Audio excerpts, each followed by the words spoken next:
સુરતમાં નકલી પીએસઆઈ બનીને ફરતા ઠગનો પોલીસે રોલો વીખી નાખ્યો છે। નવરાત્રીમાં ગરબા જોવા હાથમાં બંધ વોકી ટોકી લઈને પોલીસની જેમ ડોમમાં ઘૂસી ગયો। નકલી પીએસઆઈ બંધ વોકી ટોકી સાથે વીવીઆઈપીમાં આવીને બેસી ગયો અને આયોજકોને શંકા જતા સ્લીપ પોલીસ પાસે તપાસ કરાવતા તેનો ભાંડો ફૂટી ગયો। પોલીસે નકલી પીએસઆઈ બની રોફ જમાવનાર યુવરાજ રાઠોડની ધરપકડ કરી લીધી છે। મેન ગેટ પરથી એન્ટ્રી કરીને નકલી પીએસઆઈ સીધો જ ડોમમાં વીવીઆઈપીમાં પહોંચી જતો હતો। પીએસઆઈના સ્વાંગમાં યુવક 2 દિવસથી ગરબા ડોમમાં આવતો હતો। યુવકના મોબાઈલમાંથી અનેક સેલિબ્રિટી અને પોલીસ અધિકારી સાથેના ફોટા પણ મળી આવ્યા છે।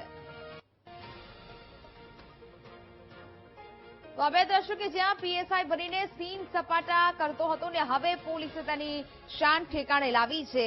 રિવોલ્વર બંધ રિવોલ્વર લગાવીને તે અહીંયા પહોંચતો હતો, જો કે પોલીસે હવે તેને પકડ્યો છે। રાતે હું પોલીસ ખોટી ઓળખે નાખીને વાયડીપી ડોમમાં ગયેલો અને ફરતો હતો અને મારી ભૂલ થઈ, હું કોઈ દી ભૂલ કરીશ નહીં અને પબ્લિકને કહેવા માંગુ કોઈ ભૂલ કરતા નહીં। સંવાદદાતા ધ્રુવ ફોન લાઈન પર જોડાયા છે। ધ્રુવ, સુરતમાં નકલી પીએસઆઈ બનીને ફરતો આ ઠગ, હવે પોલીસે તેની શાન ઠેકાણે લાવી છે, શું વિગત?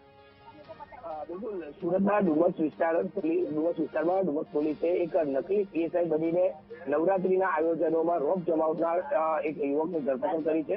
મૂળ ભાવનગરનો યુવરાજ રાઠોડ જે છે તે મોટા જે નવરાત્રી આયોજનો થયા હોય ત્યાં નકલી પીએસઆઈ નો જે પોલીસ બનીને જતો હતો। હાથમાં જે છે તે બંધ વોકી ટોકી લઈને જાણે પોલીસ હોય તે પ્રકારનો રોપ જમાવતો હતો અને મોટા આયોજનોમાં તે પહોંચી જતો હતો।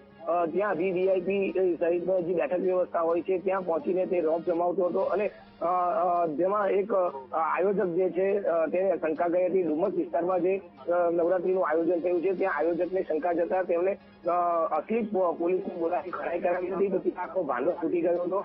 નકલી જે પીએસઆઈ બનીને ફરતો હતો તેની પાસેથી બંધ વોકી ટોકી પણ મળી આવી હતી અને તેની તપાસ કરતા તે કોઈ પ્રકારના પોલીસમાં ન હોવાનું સામે આવ્યું હતું, જેને લઈને ડુમસ પોલીસે તેની ધરપકડ કરી હતી અને તેની પૂછપરછ અને તપાસમાં સામે આવ્યું હતું કે તેના ફોનમાં અનેક એવા સેલિબ્રિટી અને પોલીસના સાથેના ફોટો પણ તેના મોબાઈલમાં મળી આવ્યા હતા। સાથે સાથે આ જે નકલી પીએસઆઈ બનીને જે ફરતો યુવરાજ રાઠોડ જે છે તેના વડોદરામાં કોઈ સંબંધી જે છે તે પોલીસમાં નોકરી કરે છે અને તેનેથી ગતિવિધિ પોલીસની ગતિવિધિ જાણી હતી, તે રીતે તે આ પ્રકારની હરકત કરતો હતો। માત્ર સોપો પડાવવા, વટ પાડવા માટે અને આયોજકો અને નવરાત્રીના આયોજન જોવા માટે આ પ્રકારનું તે કાર્ય કરતો હતો।